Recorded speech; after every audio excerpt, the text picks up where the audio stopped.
Hey guys, welcome to Quickie Reviews. Today, just for fun's sake, we're going to take a look at a 2015 Porsche 911.1 GT3. Now, understand, I am not a car guy, nor do I make enough money to buy such an animal, but my buddy from out of state did buy one, and he had me store it in the shop. I told him price of storage was I was going to take it out and rip it around every now and again. So he bought this thing. It had just over 10,000 miles on it, I think, and I gather he paid probably close to 150,000 for it, which to me is a crazy amount of money to spend on a car, but I guess it's all relative.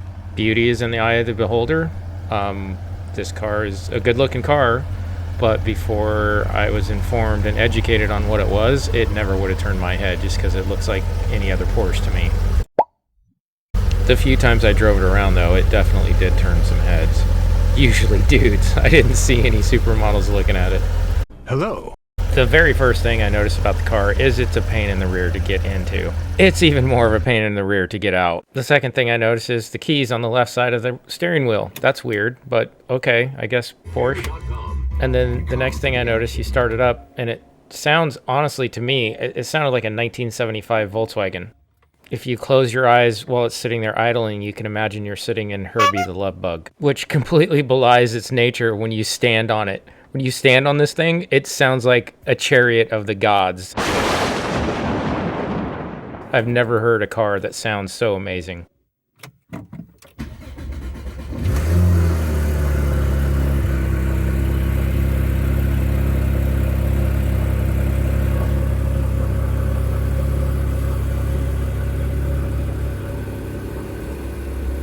This button's supposed to, I don't know, open up some exhaust valve flapper or something. It changes the note of the exhaust at idle. I didn't notice it while I was driving. People online refer to it as the binoculars button.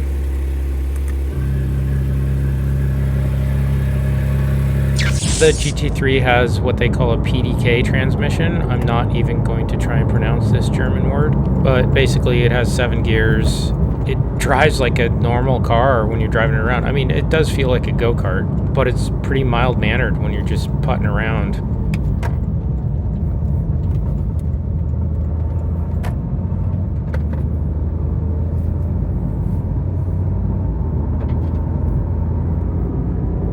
This is the PDK Sport button, which changes the way the transmission shifts, so it's basically always in the power band when you press this button.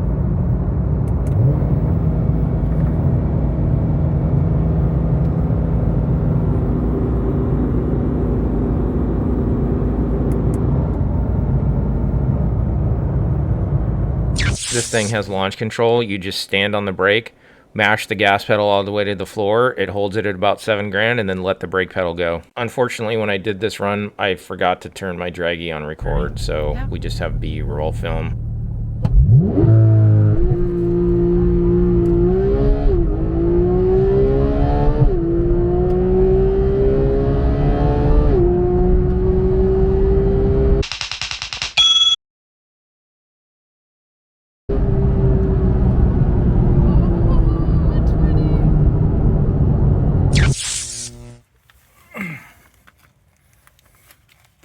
I did give the car some love and gave it a bath. It's actually not too hard to wash compared to, like, say, the Ranger.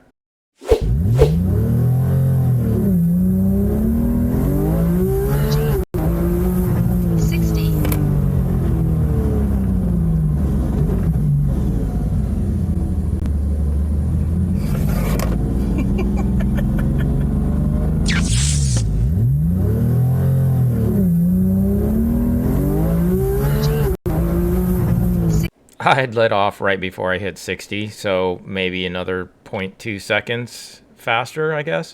I was a little scared of the dip in the driveway. This car is not something that you want to go fast over speed bumps with. So what do I think about the GT3? I think it is a marvel of engineering. I think it's super fun to drive, and it's a neat car, but it's also a niche car. It's basically a street legal race car. It's designed to drive it from your house to the track and do a track day with. It's got all these trick parts and 500 horsepower, but that's part of what makes the car impractical. Like, for example, you cannot lay the seat back or forward because they're carbon fiber. You can carry one friend and maybe a couple bags of groceries in the front. If you want to put anything in the back, it like I said, the seats don't fold forward, so it's hard to get anything back here. Never would you be able to do something like this. If you got the money, honey, absolutely, this car is super cool. But for mere mortals like me, I would never spend this kind of money on this car. If you handed me 150 grand and told me I had to use it to buy a vehicle or vehicles, I would buy a Ford Raptor R and a daily driver like a Honda Accord.